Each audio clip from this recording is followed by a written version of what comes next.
Good evening, everybody. And on behalf of the president of BirdLife Jamaica, Mr. Damion White, and the rest of the BirdLife board, welcome everybody for joining us this evening to our webinar on invasive species and Caribbean bird conservation. A special welcome to the board and members of BirdsCaribbean, the NYU Liberal Students Community, and the members of the Invasive Species Working Group of Jamaica, all of whom have joined forces to co-sponsor this important event this evening. Several iconic birds have been and continue to be affected by alien invasive species. Some that come to mind are the Zapata rail, black-cap petrel colonies, Caribbean orioles, to name but a few. And you might recall, for those of you who joined us last September, that we had a special event. We're very privileged to speak about the Jamaican petrel and the concerns around the species that is heavily affected, petrels in the Caribbean, by invasive species. This evening, we're honored to have and host three distinguished panelists that bring a wealth of experience in the history and management of invasive species within the Caribbean context. First, I would like to introduce Ms. Natalya Lawrence. After a stint in the corporate world, Natalya ditched her suit and heels and rolled up her sleeves and dedicated the next 10 years to working in Antigua for a leading NGO conserving neotropical migratory birds and resident birds, reptiles, and their habitats on her home island. She coordinated the Alien Invasive Species Management Intervention of Antigua, and through this effort, there was an increase in offshore island seabird colonies, and also a much needed and celebrated increase in the Antigua racer population, which moved from approximately 500 to well over 1,000 individuals. And the Antigua racer is a snake, if you're wondering. She was also playing key roles in the post-Hurricane Irma biodiversity surveys on her island. And with the support of BirdsCaribbean, Flora and Fauna International, Natalya was instrumental in bird conservation work that included the assessments of the country's sole endemic bird, the Barbuda warbler. Natalya has degrees in business and project management with a specialty in sustainable tourism and green project management. Her body of work focuses on sector-based training, invasive species management, bird monitoring approaches, and intervention. Congratulations to Natalya, who recently took on a key role as the national coordinator for GEF small grant programs in her home country. Congratulations, Natalya. And I have also known Natalya personally over many years, as she has been actively involved in several working groups with BirdsCaribbean. Welcome, Natalya. Next, I'll introduce Wayne Smart. Wayne is a conservation biologist with the Geoconservation Network of Grenada. His work focuses on the formation of decision-making processes through systematic study and the creation of spaces and opportunity for community involvement and citizen science. Wayne says his passion and overall goals is to establish and maintain thriving, sustainable Caribbean ecosystems for all. Wayne recently completed his graduate degree in seabird productivity in the Grenadines at Arkansas State University, and his research was funded through National Geographic, BirdsCaribbean, the Environmental Protection in the Caribbean, EPIC, and scholarships from the Arkansas Game and Fisheries Commission. Wayne is well known for his volunteer work within government institutions and schools and NGOs on the island of Grenada. And I would also like to congratulate Wayne on his latest publication that came out in the Wiley Journal of Ecology and Evolution last week. I just wanted to show this picture of his publication and also Wayne in the field. I was very privileged to join him in the field, and I came away with many memories of great work and also a really intense sunburn, which I will never forget. But it was all good. It was well worth it. Finally, I will introduce Joe Wunderle. Joe has 40 years of experience in teaching and conducting research in the Caribbean, where he has focused on the ecology and conservation of migratory birds and resident birds alike. His dissertation fieldwork from the University of Minnesota was conducted in Grenada, where he also taught field courses in the nearby Grenadines. He has taught at North Carolina University and with the Organization of Tropical Studies in Costa Rica. In 1992, he joined the University of Puerto Rico, where he has taught and conducted research with his students for many years before he joined the US Forest Service and worked throughout the Caribbean, Central America, and Brazil. After 30 years with US Fish and Wildlife Service, he retired and has since joined the board of BirdsCaribbean.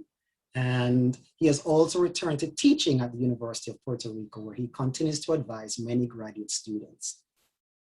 He has authored and co-authored numerous publications, which if you're a birder and ornithologist in the Caribbean, I'm sure you have read Joe Wunderle's work. He is a fellow of the American Ornithological Society and a recipient of their prestigious Ralph W. Schreiber Conservation Award, a founding member and past president of BirdsCaribbean, and a former president of the Neotropical Ornithological Society. Again, welcome, Joe. This evening, our principal moderator will be Damion White of the University of West Indies. Just a few notes as we get into our program this evening. Feel free to use the Q&A box to ask questions and share your experiences. And I will do my best to, behind the scenes, to corral these online discussions and bring as much of it as time will permit back to our panelists for further reflection and discussion. Our running time is 75 minutes, and without anything further, I would like to invite Mr. Damion White to take us into the presentation section of this evening. Welcome again, everybody. All right, a special good evening, everybody. As Leo mentioned before, we are so happy to have this session. Everybody's excited and we are ready to go. Today is going to be awesome, and please make sure you give ask the panelists some good questions. I have some good questions. Dr. Douglas has some good questions. So let's get the show on. So let's start off, Natalya. We are ready for you. Thank you, Damion. Thank you, Dr. Douglas, for that kind introduction. Let me share my screen now.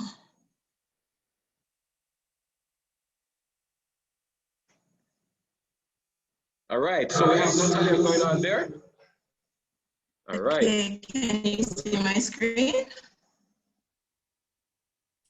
Yes, Natalya, we are seeing it pretty good. Okay. All right, good evening, everyone. Before I even begin, I want to get your feedback on what you think invasive species are. So Tim, can you launch that poll for me, the first question? All right, so I have some animals here that may or may not be invasive species. I wanted to get your feedback on what you thought about these animals. So just choose one or two or all or none. Let's have your thoughts on this. All right, just for a few seconds.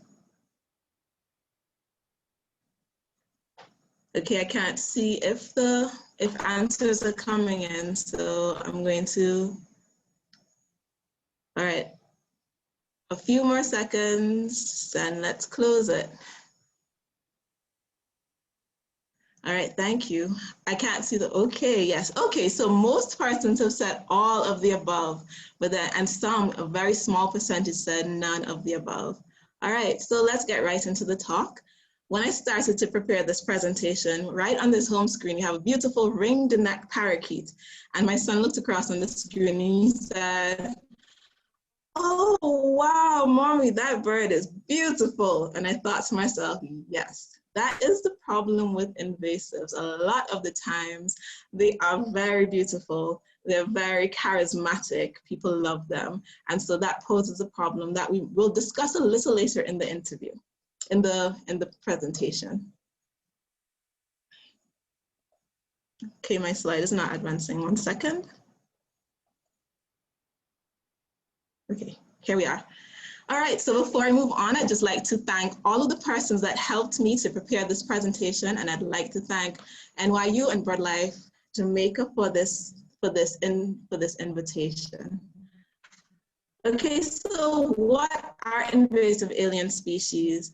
Invasive alien species basically are exotic species. They do not occur in our natural environment. So they came from somewhere else, and they are invasive, as the name suggests. So they can outcompete, they can prey on the naturally occurring species that are found there. They can be plants, they can be animals, they can be pathogens. All right, so let's go right back to way before any of us were born, or even our great-grandparents way back. The historical context in the Caribbean, we all share a very similar story. Let's go way back to the 1700s, to the 17th century. The island started to be colonized, well, the New World started to be colonized, and with the human colonizers came the non-human colonizers as well, the rats, the black rats and the brown rats. And they stayed, and they quickly had an impact on the ecosystems. But I don't think the colonizers were so, caring about the ecosystems per se, but the rats were a huge problem. So what did they do? They brought something else, and we haven't learned, but anyway, so they brought something else. They brought the mongooses, which also, well, the mongooses were supposed to control the rats, and that didn't happen. And the two together posed a huge problem for our natural environment in the Caribbean. All right, so let's talk about the way that invasive species get established. They have to come from a site first. So they have to be picked up from the site, either purposefully or involuntarily. And then they're transported. It could be pollution in the water. It could be a marine invasive. It could come in the ballast water of a ship. They could stow away on a ship, on a plane. I have another question for you. I think it may have launched already, but Tim, is it possible to run it again? I have boots here with mud on them. My question to you is, do you think, this is question number 2, do you think that researchers, scientists, people like us, do you think that we have an impact on that we help with the situation, as in not help, but do we contribute to invasive species in our ecosystems? All right, so do answer yes or no, and if you have yes, no, I don't know, and if you have further comments on it, please put it in the chat, and Dr. Douglas will be monitoring the chat. All right, so a few more seconds. 5, 4, 3, 2, 1. Let's close the chat. Let's close the poll. All right. Okay, so the responses, most of us say yes, and that is correct. The boots with the mud on there it could have been me. I could have been in India last week, trudging around in the mud, and I wasn't careful enough to clean my shoes completely off. And then I got to Antigua, to Jamaica, somewhere in the Caribbean this week to do more work in the field, and I could have brought some sort of invasive on it. It could have been seeds, it could have been insects, eggs or something, right? So we bring them here, then they're introduced to the ecosystems, and then they have to survive. So we've had the situation where we've had locusts in the Caribbean, but they weren't able to survive. They have to survive, and they have to get established. They have to set themselves up. So once they get established, they must be able to reproduce. So they're nice and comfortable, they can reproduce, and then they spread. Okay, so invasive species do have impacts on our countries when they get here. They can have a social impact. When people are connected to a site and the site is changed, it's degraded, it's completely changed because of invasives, people can't connect to that site in the way that they used to. Also, the invasives could bring diseases that we're not accustomed to, and these diseases could be transmitted to humans. There is an economic impact of getting rid of the invasive species. There's a cost involved, a huge cost to that, and also think about other indirect factors like farmers and giant African snails. They could have lost all their crops overnight. And then the environmental impacts, well, we know they compete with our native or endemic species. They outcompete them, they prey on them. And then experts also say that the introduction of invasive species could cause the homogenization of an ecosystem. So in essence, we basically can lose our unique, the ecosystem can lose its uniqueness. All right. So let's now discuss arguments that people pose that, you know, we shouldn't remove them. Take the rat and the mongooses. You have charismatic species, just like the one that was on the first slide that was displacing the Jamaican woodpecker in Kingston. And the ring-necked parakeet, it's beautiful. And then people think the same about rats and mongooses. They think, oh, rats are not so nice, and mongooses are totally adorable. We had that instance in Antigua where we're going to restore an island, and it had both invasives. And there was huge backlash because we said we would relocate the mongooses, but nothing was said about the rats. So some species are just charismatic. Then there's the argument for food security. You could, you know, it could have been a goat. It could be used for food. Why are you removing it? Or the ethics. Why does one animal or plant deserve to live and this one doesn't? And then there's also, I remember one time, Nancy, we were about to restore an island, and an archaeologist said to me, but what is the restoration reset point? Ecosystems are always evolving. So what do you mean by restore? When will it actually be restored? Okay, so there are those arguments as well. But sometimes you just have to tell, you can't just tell people. You have to show them, you have to show pictures, you have to show graphs or videos. Those can have more impacts because, you know, pictures say 1,000 words, right? So here we have, again, work in Antigua. This survey was done in 2010, more were done after, but I just want to show you. I mean, me telling you this and me showing you this graph, you know, the graph has more impact. Islands that never had rats versus islands that had rats removed versus islands that have rats present. Look at the difference, right? And this graph can just can tell a lot more than what I can actually say with my words. And then this one for me is I'm very passionate about this. I often tell people, the quality of life that you had growing up, your connection to nature, do you want to share that with your children, your grandchildren? Do you want to be responsible for them having the same quality, you know, of connection to nature that you had? Or is it that you want to talk about the good old days, share photos with them, and take them to a museum to see these things? Here we have 4 species that have not been seen since the 1800s. The Cuban ivory-billed woodpecker, the Jamaican parrot, the Jamaican petrel, and the Cuban macaw. The 2 in the middle from Jamaica, endemic species that nested on the ground and were heavily impacted by rats and other invasive species, right? And this is what we don't want to happen. And then here we have Redonda in Antigua, an island that Antiguans knew as a rock in the ocean with goats on it. Literally, it had about 5 or 6 trees clinging onto the cliffs, and you can see the erosion falling down into the ocean.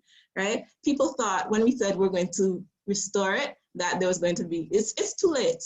But look, removing invasives, rats and goats were on this island, and removing invasives in a matter of months, the landscape changed dramatically. And it's even better now. There are trees now, and the bird populations have increased. The endemic lizard populations have trebled in some instances. So showing these pictures can have an impact. And then here's a video of the same island that I just showed you. Also to show the changes in a matter of months again. I don't even have to say anything. I just have to show the video and then everybody can understand.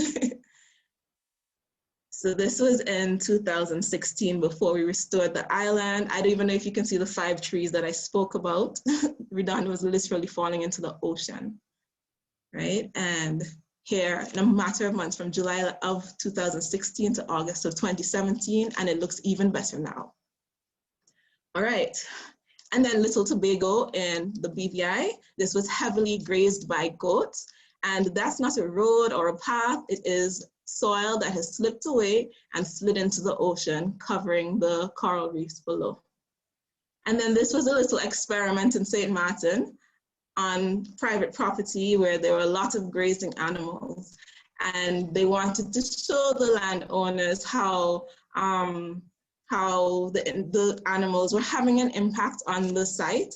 But he couldn't quite understand. And so they said, okay, let's just fence off an area. And even in the dry season, the two sides are vastly different. So sometimes you just need these pictures.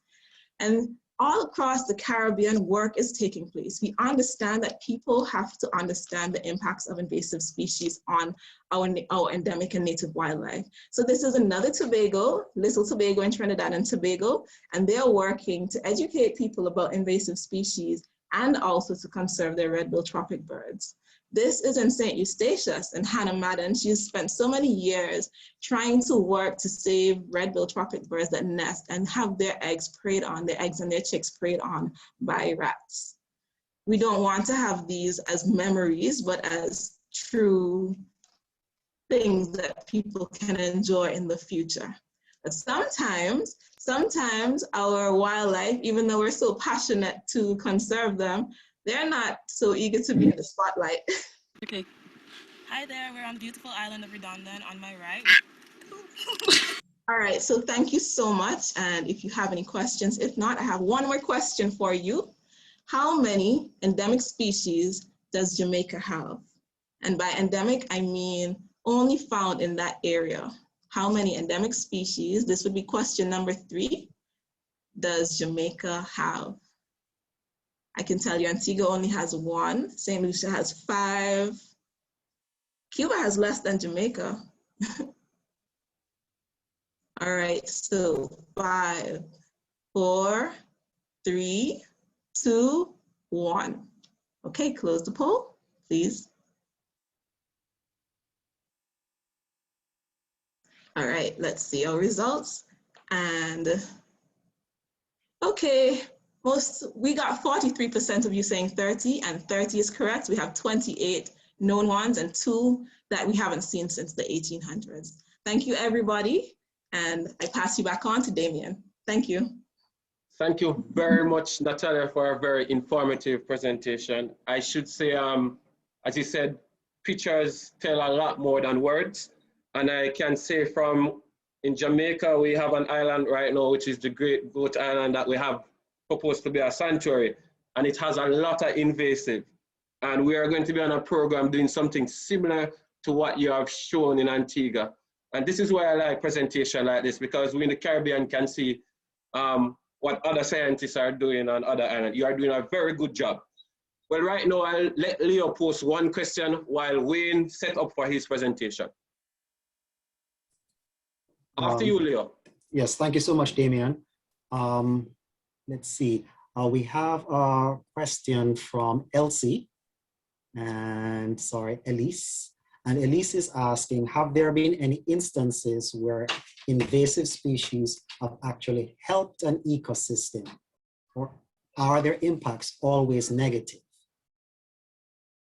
Anybody from our panel can take that. I would say that's a very good question, and that is to an argument that is posed, invasive species. And it also depends on who's talking about it, because as a conservationist, we might see it as an invasive species, but another department in the country may see it as something different.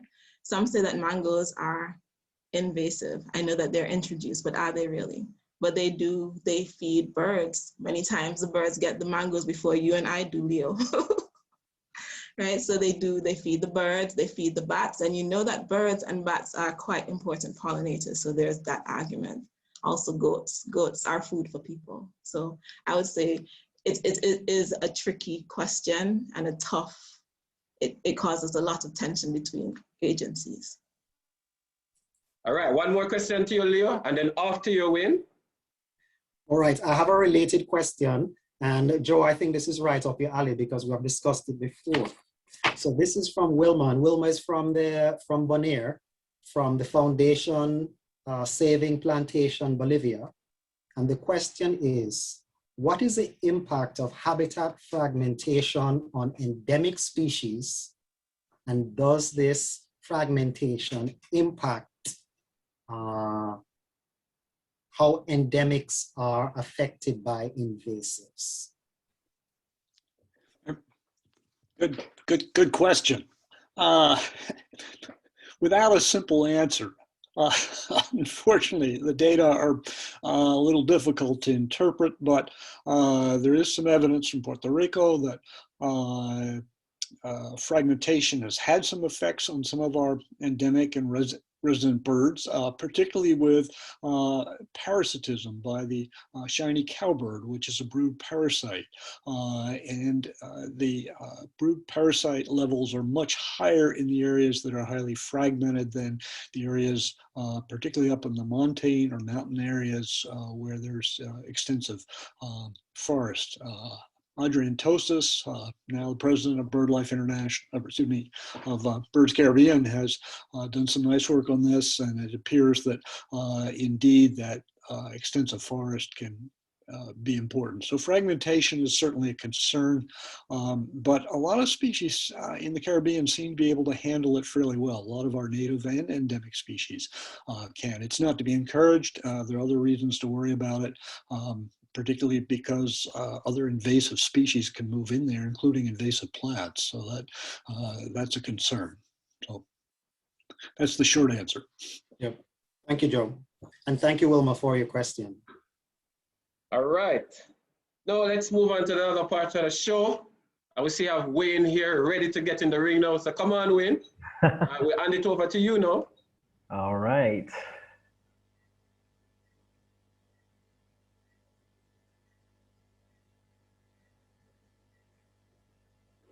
Okay, here we go. I think I'm having a bit of a connection issue, so I'll try to make it as short and sweet as possible. So my work began with EPIC in 2014, and then along with the Roland Lab of Arkansas State University, sought an individual to do seabird nesting performance surveys in the Grenada-Grenadine Islands. That work later became the basis for my thesis, my master's thesis.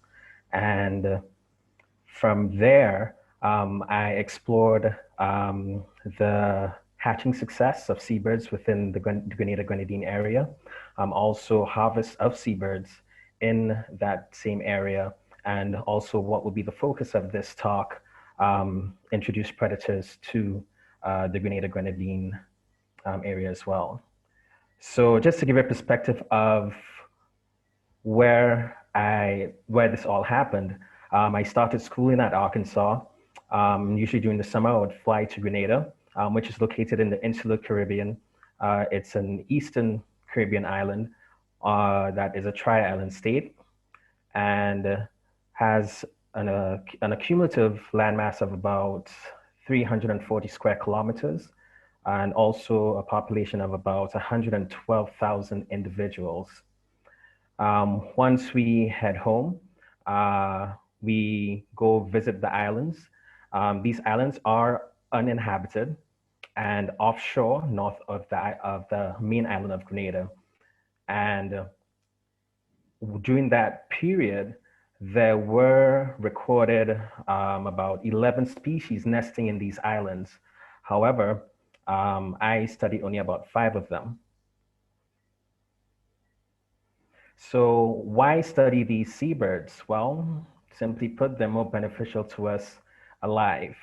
More importantly, they are seen as indicators of large scale and long-term changes in the marine environment. They're also seen to be very important conduits of nutrient exchange between land, terrestrial ecosystems, and also marine ecosystems. And also they are very important for island biodiversity, especially in cases where they show some sort of local value. For example, being able to show people different areas of productivity within the marine environment, like fishermen. But sadly, like many studied species, seabirds are considered among a they're considered among a group of threatened species, an avian group of threatened species, and have suffered substantial extinction rates over the last 600 years.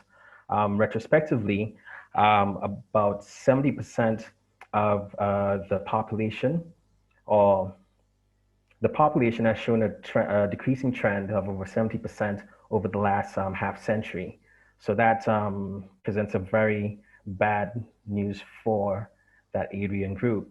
Although the threats to seabirds are inexhaustive, there are some very main ones that have been pointed out. For my study, I looked at introduced rats and mice. These present a very, or considered to be most destructive when it comes to seabird nesting populations. And so among my objectives, I assessed the presence of these introduced predators. So to hone in on my study sites, as you can see on the map here, these were smaller islands towards the north of Grenada again. They were Lee Rocks, Damion Rock, Latance, and Sandy Island. So what did I do and what did I find? In 2014, we began visual searches for evidence of introduced predators, using also tracking tunnels and true cards. In subsequent years, we did interviews with locals of Soteres, well, people that visited the islands, and also did camera trapping to see if we could find some sort of evidence, photographic evidence of the species that were on the island, and also to try and identify what species might be there.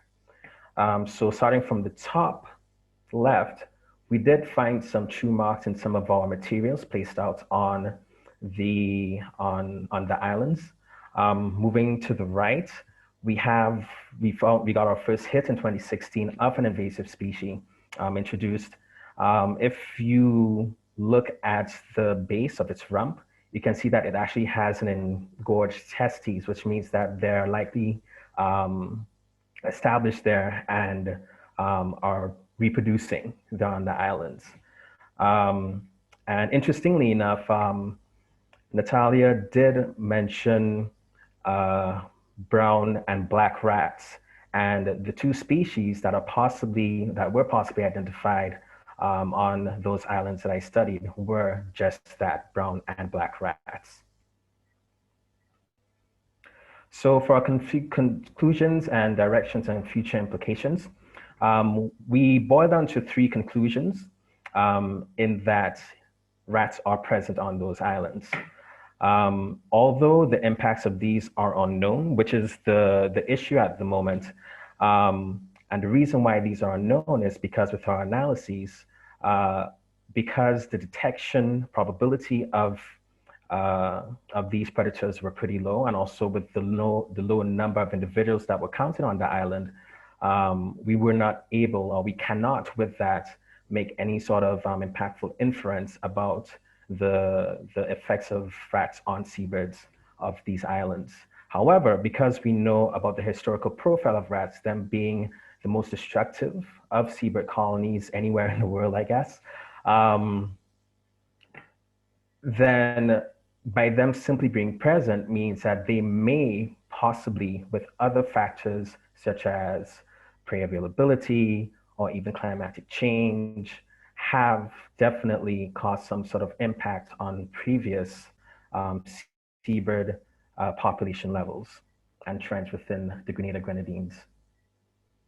So with future direction, particularly thinking about rats, definitely more data.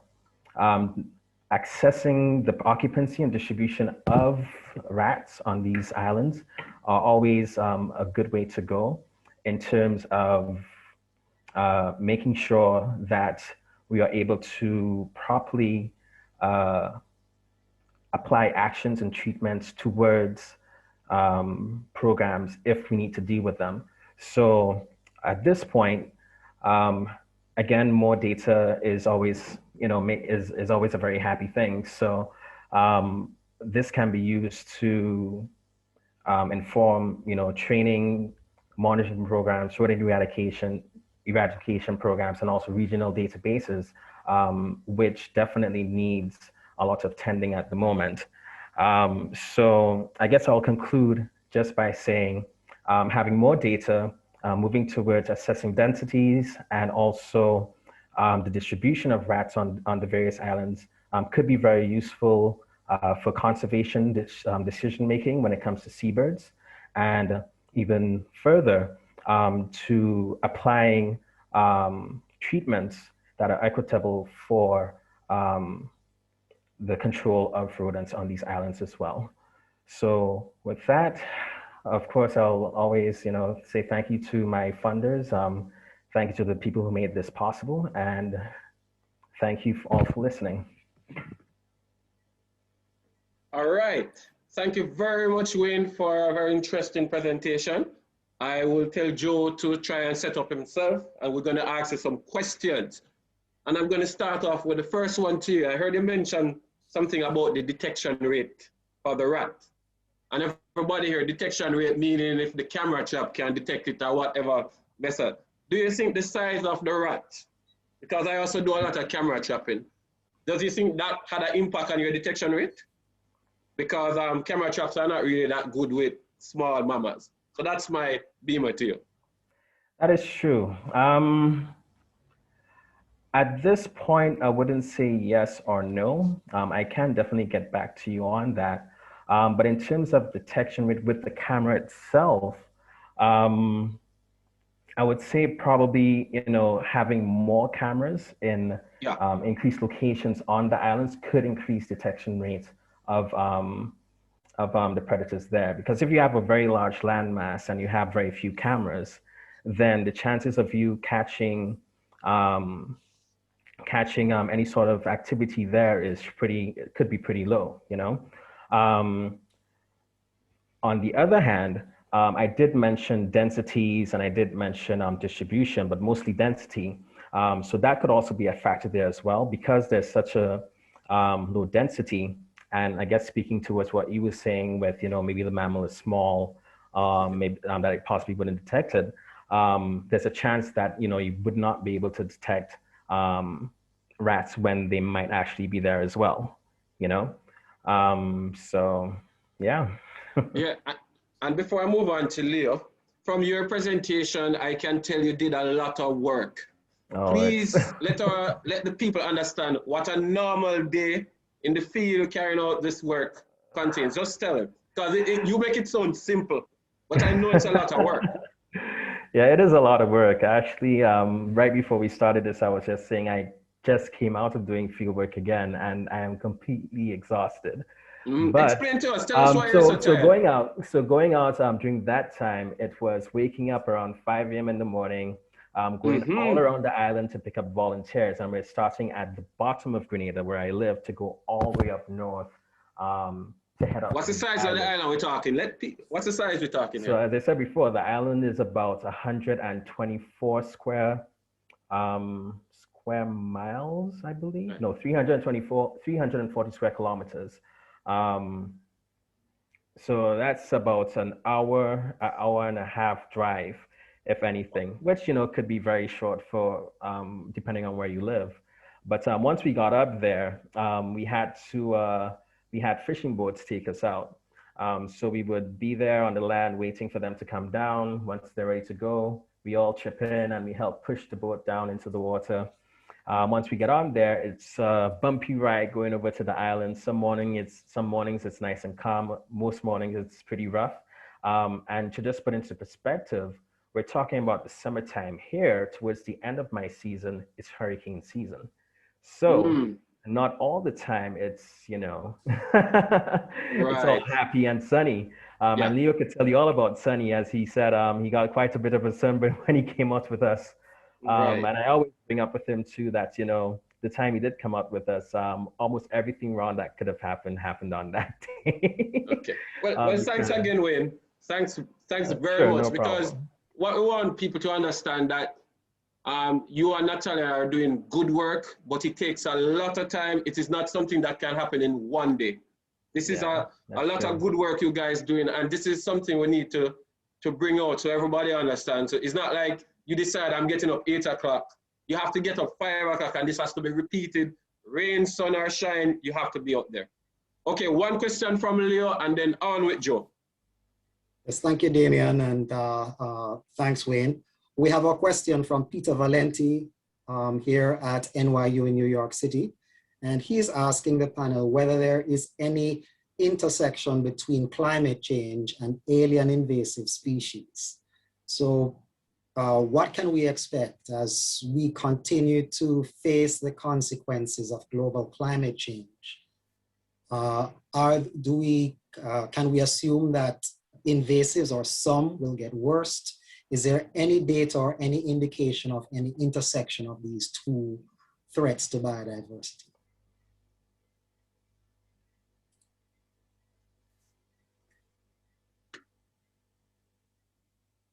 Well, we know that the two are definitely linked. Climate change is a driver for invasive species invasions.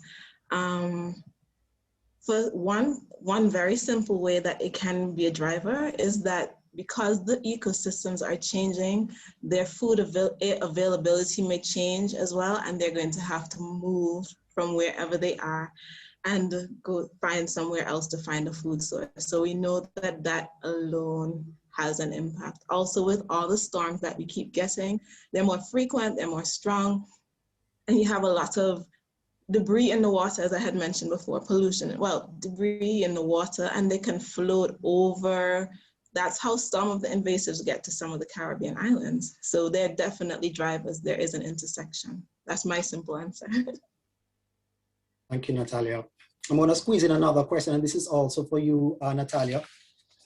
This is from our president from BirdsCaribbean, Adriana Tosas, who is asking you just to elaborate on how was the EAG, your group, able to eradicate the goats from the island? Hello, Adriana. I no longer work at the EAG, but they're very well represented here, and I'll give you the story about the goats. So initially, when we're talking about moving the goats from Redondo, the experts had said, well, let's just cull them. And then everybody in Antigua and Barbuda who knew nothing about Redondo beside it being a rock with goats, and then their eyes popped open like, no, you can't move the goats in them. They've been there for hundreds of years, and they're part of us, and they're part of our history. So my colleague, well, she was the one that coordinated that program, Shanna. She always says that Redondo's goats are the most expensive goats in the world, because it ended up that they had to be airlifted from Redondo. And it's not like, first of all, it was very hard to wrangle them. They were a lot smarter than the people anticipated. And then they had to to calm them down, you had to, not tranquilize them, cover their eyes. You had to cover their horns because they were long-horned goats. And what we're using was a helicopter that was actually a tourist helicopter. So and we had to bag the goats too. So you couldn't have the helicopter smelling like goat, right? So they had to be airlifted. So they had to try and capture as many goats as possible to make it be economical as possible, as economical as it could be. So bag them and ship them off to Antigua, and a lot of people wanted, lots of farmers and so on, and that's how we got them off. One final question I'm going to sneak in from Hannah Madden, also on Redondo, asking whether or not the tropic birds have returned to nesting on Redondo Island since the removal project. We have seen, even before we had the rats that had been removed, we used to see tropic birds flying around. And I cannot remember if there's a record of nests, but I do know, whereas you had tropic birds, you had frigate birds and boobies, 3 species of boobies, the list of birds that are now there has skyrocketed. And there are even records now of petrels, but I cannot definitively say that there have been nests found of tropic birds since then. All right. Thank you very much for your answers. I should say I'm learning a lot, because in Jamaica right now, we have a wildlife sanctuary setting up on an island called Goat Island, and there are goats on it. And what a lot of people don't understand, when you're dealing with invasive, you have the biologists that come in there to do the work, but there's also a social side. If you get the social side wrong, your project fails. So that's one of the key things I want people to remember here. And I'm very happy you mentioned that because we are learning a lot about that from your presentation. And we're going to have a lot of conversation about that. Well, now I'm going to move on to one of my biggest fans. I've read a number of his paper, and there's nothing else to say than welcome, Joe. It's your show now, sir.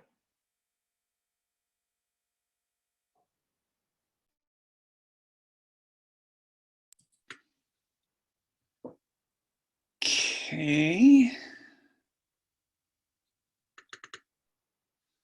Can you see this on the Yes, yes. Okay. I've seen the presentation. Right. Well, thank you for the opportunity, and thank you, Leo, for organizing this, and thank you for BirdLife Jamaica. I'm honored to be here. I'm going to start my talk with a provocative question, which I'm not really going to answer. The question is, do Puerto Rico's novel communities produce novel problems? Now, a novel community is a community, a biological community, that has non-native species in it. In other words, you take a community, Caribbean community, and you put in some African species, some European species, some Asian species, you have a novel community. It's the history of the Caribbean, but it's also the history of our biota. And here is a graph showing the change in forest cover of the island of Puerto Rico. And we start out with about 100% forest cover prior to the arrival of the Amerindians. There was little deforestation with the Taínos or Arawaks, but it was probably minor relative to what the Europeans did when they arrived and started settling in the 1500s. A massive deforestation as a result of agriculture. And like many of the islands in the Caribbean, it hit a low of deforestation to a low of about 94% of the forest was cleared or removed. In other words, 6% of the land area remained as natural forest. So it was one of the most deforested of the islands in the Caribbean. And this was about, I guess it was 1940s when this happened. In the 1950s, however, Puerto Rico underwent a massive industrialization program, which immediately pulled people off the land. That is, people gave up subsistence farming, they moved into cities and towns to work in factories, and all of that abandoned land returned slowly, but eventually to forest.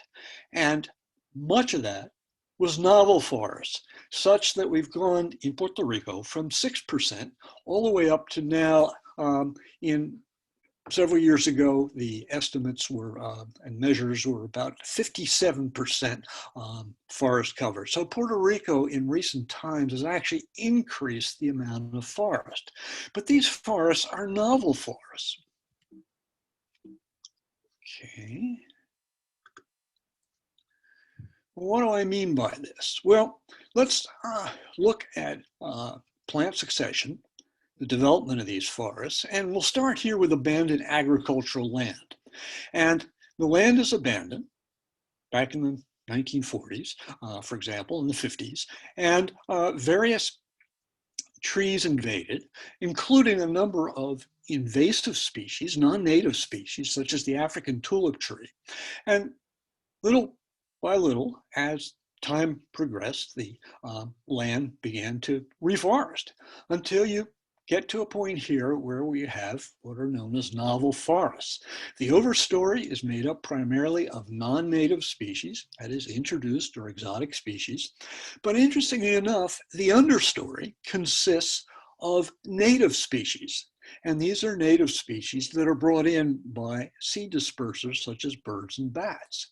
And eventually, with time, and if you're patient, what happens is that these native species begin to grow up through the non-natives, which eventually die out. Now, this is the ideal system. And what's going on here? Well, many of these non-native species, such as the African tulip trees, are very light tolerant as seedlings. That is, they require bright light. They can't germinate if there's any shade, in contrast to our forest species that require shade. So the non-natives get in there first and begin to take over the site, but eventually, with what we call seed rain, thanks to the birds and bats, these native species come in.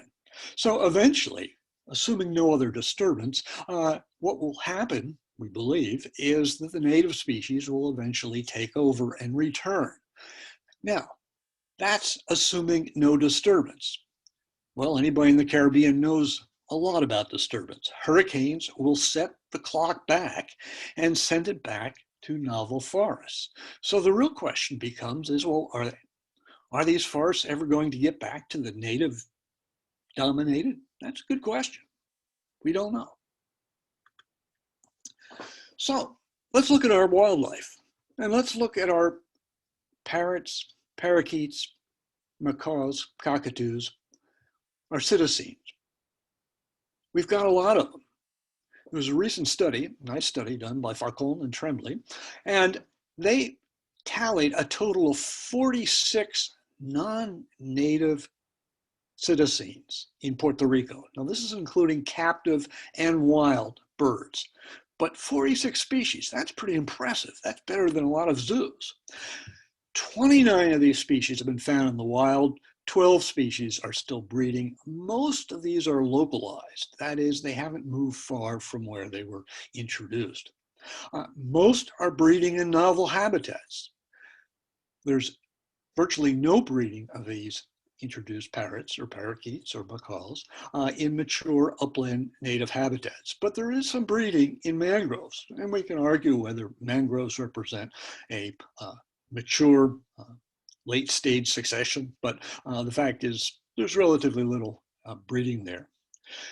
The other question that comes to mind is, what's the effect on the endemic Puerto Rican parrot? It's a highly endangered species, as I think you all know, but what is the risk? And frankly, we don't know. We know there's a risk of disease and a risk of competition, simply for nest sites, for example, but we don't have that answer. Well, let's look at the distribution of these species. And this is a map taken from the work of Falcon and Tremblay. And it shows the distribution of 25 non-native citizens, parrots, parakeets, macaws, and cockatoos, by the way, in Puerto Rico. Now, this is like an eye test, or basically a color blindness test. And each of those different dots, the different colors represent those 25 non-native species. Now, I'm slightly colorblind, so I'm not going to be able to interpret it very well for you. But what I do want you to notice is that these dots, with a few exceptions here, these dots are all pretty much in the coastal areas, you'll notice here, in the lowlands. And of course, there are a lot here. This is San Juan here, and this is the metropolitan area. So we add in the suburbs and the outlying areas. And there's also some concentration out here. And then, of course, as you go inland here into Caguas, there's a few, and then we get down to Ponce, major city on the south coast, a fair number here, and then over here in Mayaguez. But the point is, there's a lot of real estate here where these birds are not occurring, these introduced species.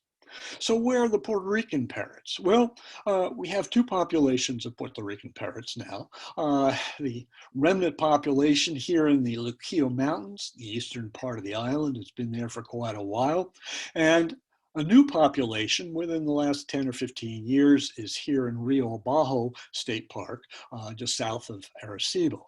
And so far, there has not been major interactions between the endemic endangered Puerto Rican parrot and these exotic species. In fact, in the case of the Luquillo Mountains, the exotic species have not moved into the mountain at all.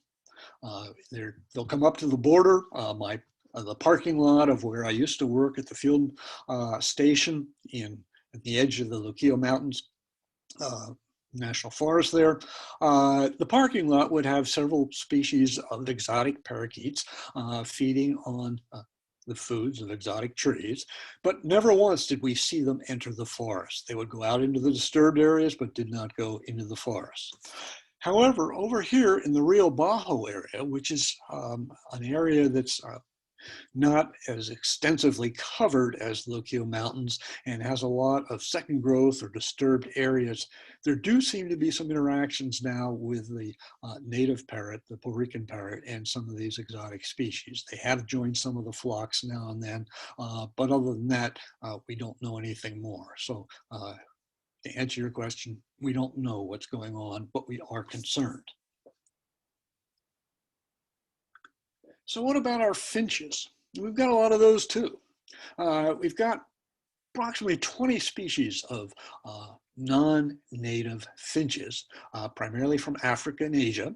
And this is the work done by Herb Raphael. Many of you may know Dr. Raphael. And he studied them a number of years ago. He found them breeding all over the island, and he looked at their interactions with the native finches.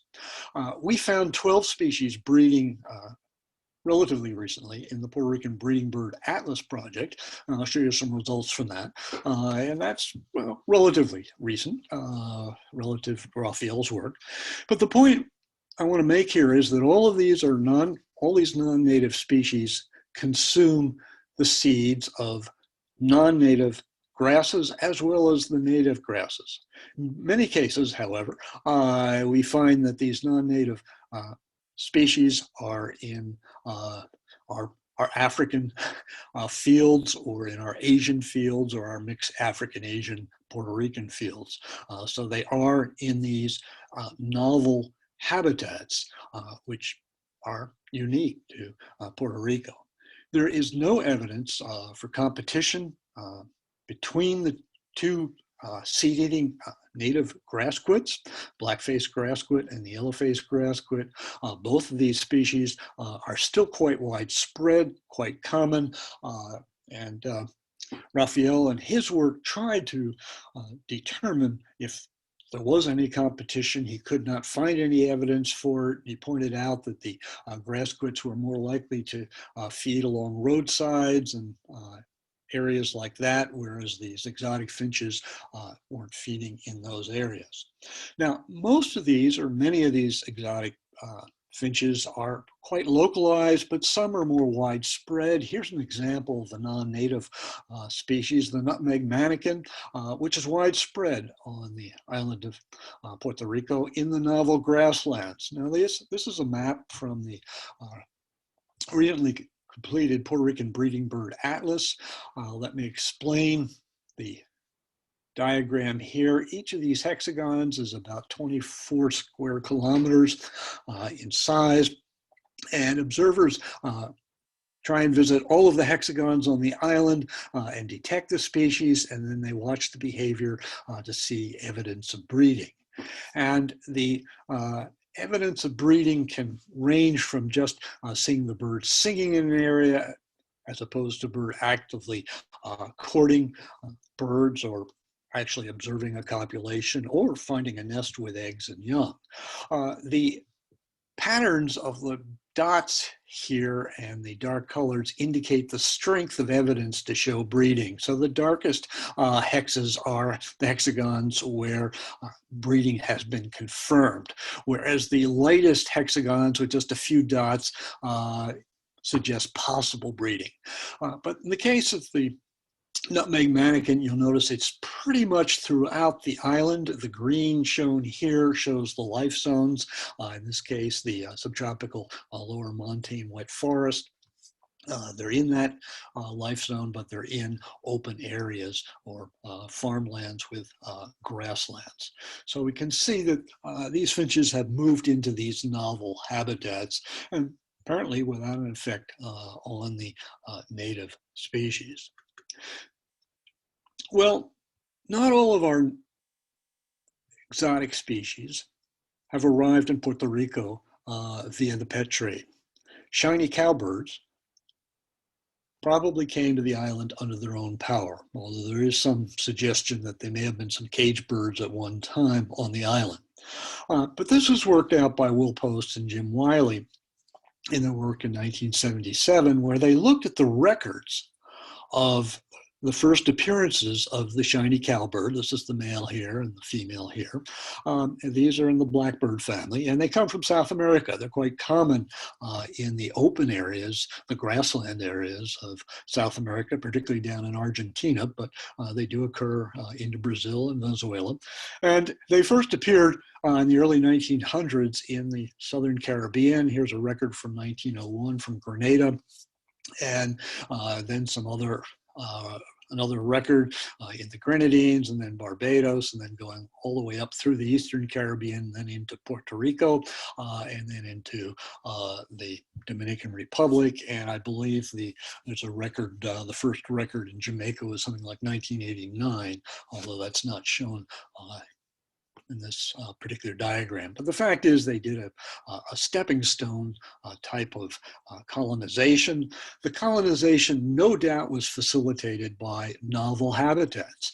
That is, all of these lands were opened up for farming. There were grasslands in these areas, and there were cattle. And those two things are important to this bird. So humans may have paved the way for the arrival of the cowbirds. And we believe this is also the same story for example, the cattle egret. My colleague Wayne Arendt has shown stepping stone colonization from South America into the Caribbean in the same manner as shown here. The issue here, though, is of concern because the cowbird is a brood parasite. That is, the female cowbird lays her eggs in the nest of other bird species, and then she takes off and does not participate in any sort of parental care. The male does not either, of course. And the host species ends up raising cowbirds rather than her own species or her own young. And as a result, you end up with more cowbirds than, in many cases, the host species. So they can potentially threaten species such as the Puerto Rican vireo and the yellow-shouldered blackbird. And the blackbird has been the focus of a very extensive conservation effort ongoing in Puerto Rico for a number of years. This is a picture of a male yellow-shouldered blackbird, well named, has a yellow shoulder. The population has been reduced greatly by parasitism by these cowbirds. The authorities in Puerto Rico, both the state and the federal, have undertaken a trapping program to try and reduce the abundance of the cowbirds in the breeding areas for the blackbirds, and they've had some effect. It has increased some of the reproductive success of the yellow-shouldered blackbird. But now we're finding, despite the initial progress, the blackbird populations are not increasing due to a diverse series of unknown causes. One of the causes or problems now is competition for nest boxes with the Caribbean martin. This is a picture of Caribbean martin here.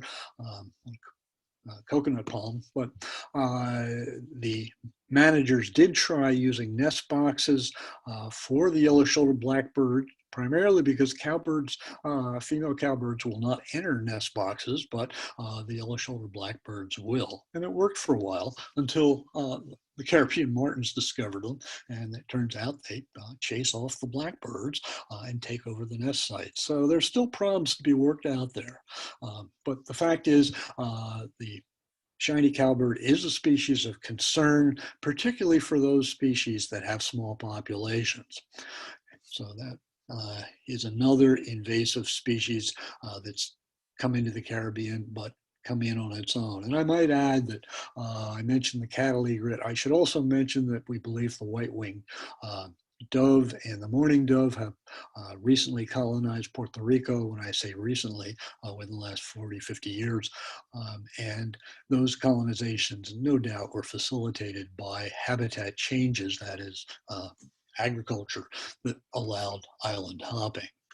So what keeps me awake at night? What should we really worry about? Well, both a nice talk by Natalya and by Wayne have emphasized the risk of predation. And we can take our friend here, the rat and the mongoose. We all know what they both do. I'd point out an interesting study which has shown now that the rats in Puerto Rico, the black rat, can, by feeding on different seeds of the tree, native tree species, can change the composition of the seedlings and hence the competition of the composition of the resulting forest. So they can actually change the forest composition or have that potential.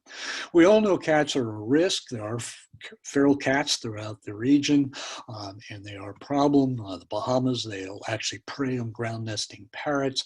But the worry that I have now is that with the urbanization of many Caribbean populations, there's a tendency to not only let your own house cat roam, but people will maintain colonies of feral cats. And we know these can be particularly damaging to the native fauna.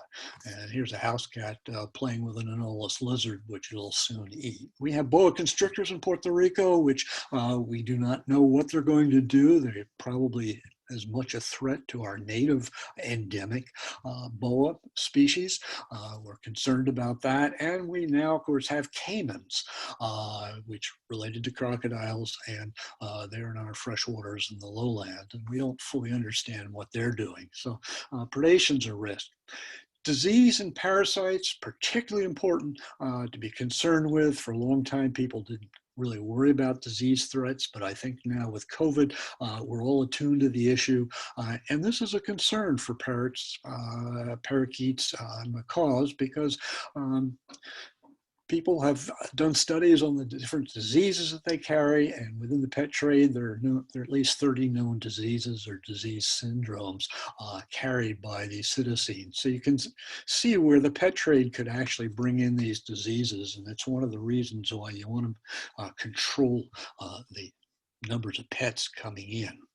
A recent finding shows that bullfrogs, which are introduced and were introduced in Puerto Rico as a food item for people back in the 40s and 50s, bullfrogs can carry the chytrid fungus. Many of you may be aware that Central and South America and Caribbean are losing many of our frog species, and they're being lost to a fungus, which is affecting the skin and eventually kills them. Well, bullfrogs can carry the chytrid without necessarily coming down or being killed by this fungus. So this is obviously a real concern. And finally, the last example that I use, and this is not a Puerto Rican example, but it keeps me up at night. This is an example where a group of islands, in this case, the Turks and Caicos Islands, have virtually lost or almost lost one of their ecosystems. The Turks and Caicos Islands have Caribbean pine, a distinctive race, southern end of the archipelago, Damion archipelago, and some years ago, I can't tell you exactly how many, but they discovered the pine tortoise scale. Now this is a hemipteran. It basically feeds on the phloem of the pines, and it removes the nutrients, and then it sprays out various sugars, which are then fed upon by various types of fungi. And here you can see the fungi taking over or growing over the pine, and it kills the pines. Well, when you kill the pines, you basically take out the pine forest, and you take out the types of plants that are specialized to that pine forest. And that's what's happening and has happened recently in the Turks and Caicos. Now there is a concerted effort both locally and with the Kew Botanical Garden in England to try and rescue these pine trees. So there is an effort underway. But the point of the matter is, and it's important to realize, here's a case where one invasive species can take out an ecosystem, if it takes out a primary or important plant. So it can take out the entire community. Now, fortunately, or however you wish to look at it, the Turks and Caicos had no endemic birds in their pine community. But if we go further north in the archipelago, into the Bahamas and the northern islands, like Grand Bahama or Abaco, any of those islands, or Andros, those are pine islands. And some of them have endemic species of birds that are tied to the pine forest. They lose the pine forest, they will lose those endemics. It's that simple and straightforward. So that's the type of thing that keeps me awake. And it's worth thinking about the message here, and I think you've all heard it before. Keep these things out. You don't want them in your island. Now, that's easier said than done. Final little advertisement here. If you're interested and you're concerned about invasive species, BirdsCaribbean has a very active working group, and I would encourage you to check them out on the website for BirdsCaribbean. And I thank you for your attention. Okay, thank you very much, Joe. We kind of a little bit restricted with time here because we have to wrap up about 7:45. Just want you to know that most of the invasive that you have presented in Puerto Rico, we have them in Jamaica. We also have the bullfrog that was introduced in the same time where they brought it out here for people to eat, but they didn't do the social work knowing that Jamaicans call everything what we call a toad a bullfrog. And when they brought it out here, most of the locals say we're not eating that. So unlike my Dominican friends, we don't eat bullfrogs here, mountain chicken. However, in wrapping up, I would like to say that I like the point that you mentioned about the parakeets. Right now in Kingston, we see the ringneck parakeets number increasing. We have concern that people might mix them up with our endemic olive-throat parakeet, which is a big problem, and we don't know what they're doing with our other two parrots. So we have similar concerns in regard to that. A point that I needed to mention here, because we had a lot of person here from Jamaica, we're happy to hear about information about the islands because, as I mentioned before, we have a 2 kilometer square island, which we call the Great Goat Island, which we're making a wildlife sanctuary for the Jamaica iguana and other endemic species here. We also believe on the island we have mongoose, we have rats on it, and we also have goats. What I want our people to understand here, it is not just removing it, you have a social aspect to deal with, you have to deal with the people. And Natalya mentioned that. Wayne also mentioned the stuff about the work that he's doing with camera tracks. You have to know the information about the invasive before you do anything. And I like how you sum it up in the time where you mentioned about the novel species, because sometimes we don't understand that there have been a lot of changes. And in part of my research that I do on Great Goat Island, where I'm trying to evaluate to bring back the iguana, is that we have changed the island so much. So it's not just putting back a species there. And for example, we're thinking about removing the rats. And remember, we have to put the boas out there. Then the question is asked, what will the boa eat? So, as a member of BirdLife Jamaica, I would like to thank you, the panelists. We have learned a lot tonight. I wish we had some more time. I would also like to thank Dr. Douglas from NYU for organizing this. I would also like to thank the people who came out here, who picked some pretty good questions, because we could stay the whole night discussing here. What I want people also to understand in closing here, it is easy to get an invasive here. It is hard to get them out. And right now we can look at Cayman Islands with iguana that has spent millions of US dollars and they're removing like 1 million green iguanas per year. Invasive are here to stay if they get here. So I agree with you, Joe, if they get here, we need to get them off. Now I move on to put the last question or comment to Dr. Douglas, and then after that, we're going to invite BirdsCaribbean to just give a little talk. We're going to invite Lisa to come on, the Executive Director of BirdsCaribbean. So Leah, after you, and then we move on. Guys, we're just going to beg for 3 extra minutes before we have to lock down. Thank you. Leo? Thank you, Damion, and thank you everybody again for joining us today. Just last one point that I must say, which really stood out this evening, was I was very impressed by the questions, even those that came in before the panel started, and the questions that the panel addressed.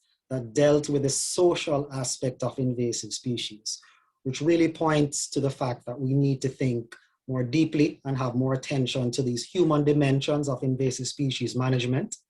You know, there is obviously a concern about pushback from stakeholders locally and how to manage those grievances, etc. So food for thought, I think we have gotten today. And again, thank you, everybody. And I'll just hand over to Lisa. Welcome, Lisa, again, Executive Director of BirdsCaribbean. Over to you. Hey, thanks a lot, Leo. It's really great to see everybody on the panel tonight and to see so many people attending this talk. Thanks to the panelists and the speakers. That was a really stimulating session. I learned a lot and we could discuss this topic for hours, no doubt. Invasive species have caused millions and billions of dollars of damage around the world. And there's a lot of research to be done. And as you said, the social aspect as well. You need a campaign to educate the people at the same time that you're working on your plan to eradicate the invasives.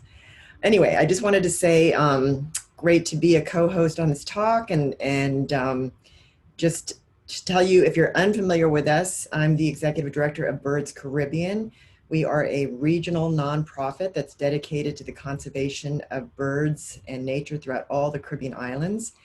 We are a member organization and we're always looking for new members and partners to work with and join forces with us to advance conservation in the region. And a big part, the biggest thing that we do is capacity building. We try to work with our partners to encourage and support research, education, monitoring, advocacy. All of that is really important. And so I will put in the Q&A where you can go on our website and sign up to get our newsletter. Let's see, can I do that? I guess since I'm a panelist, I'm not sure if I can do that. I'm just getting like the answer live. Anyway, maybe Leo can share it. It's on the Stay Informed page, Get Involved, Stay Informed page of our website. Anyway, you can sign up for a monthly newsletter and that will help connect you with us to keep up with what we're doing. We have a really exciting program coming up in the spring for the Caribbean Endemic Bird Festival, which we'll be celebrating in April and May. We've got lots of really cool activities planned for that, some exciting webinars, Endemic Bird of the Day. So I encourage you to follow us on social media, Twitter, Facebook, Instagram, and get in touch with us, join our newsletter, and we hope to see you and connect with you in the future. Thanks a lot, Leo, and everybody. Thank you so much, Lisa. And we will have that information posted in just a second. And to close, we'll invite Keisha from the BirdLife Jamaica board to end this evening. Good evening, everyone. Thank you, Dr. Douglas. Thank you all. Once again, thanks to everyone for taking the time to attend. We just have a couple of BirdLife Jamaica announcements that I'll make quickly. This evening's webinar will be available on BirdLife Jamaica's YouTube channel in approximately 7 to 10 days. So you can also watch it over and over again, as well as share with your friends. BirdLife Jamaica will have 2 events in April, 2 virtual events. One will be a webinar, Seabirds of the Portland Bight Protected Area, 1996 to 2020, 24 years of monitoring. And the presenters will be Dr. Ann Sutton, conservation ecologist, and Brandon Hayes, scientific officer of CCAM, biologist and ornithologist. So we ask you to stay tuned to your emails, to the BirdLife Jamaica WhatsApp group and social media pages for more details on that webinar. Also, if there's any particular topic that you're interested in and you would love for us to put together a webinar, just drop us a line at birdlifejamaica@gmail.com and we'll do our best to get experts in the area so that we can put together a webinar for you. The second event that we have scheduled is a virtual launch of the Jamaica Endemic Bird Poster. We've done a wonderful update and we'll launch that virtually, as well as the new and improved BirdLife Jamaica logo. So stay tuned to our social media platform for those dates as well. And in closing, I'd like to once again thank our esteemed panelists for this wonderful, very informative presentation. as well as our 2 excellent moderators who did a great job. I'd like to also thank the BirdLife Jamaica membership and the executives, the NYU Liberal Studies community, and the members of the Liberal Studies Sustainable Health and Environment concentration. We'd also wanted to thank our sister organization, BirdsCaribbean, President Adrian Tosas, and of course, Executive Director Lisa Sorensen, the Jamaica Invasive Species Working Group, and the National Environmental and Planning Agency, NEPA, Sustainable Grenadines Incorporated, Arisha Josephs, the Executive Director, for her support in facilitating contact with the panelists. We also on our list of those to be thanked is the Environmental Awareness Group of Antigua and Barbuda. And none of this would be possible without Timothy Schaefer, our Senior Educational Technologist of NYU, who's been providing us with all that technical support in the background. Thank you, Tim. And we need to also make mention some of those wonderful photos that were shown in the presentation today were from BirdLife Jamaica members, the late Stuart Lacey and Wayne Sutherland, and we'd like to say thanks for those photographs. Once again, everyone, thank you so much for joining us. Looking forward to seeing you in the April events. Have a wonderful evening and stay safe. Thank you, everybody, and have a great night.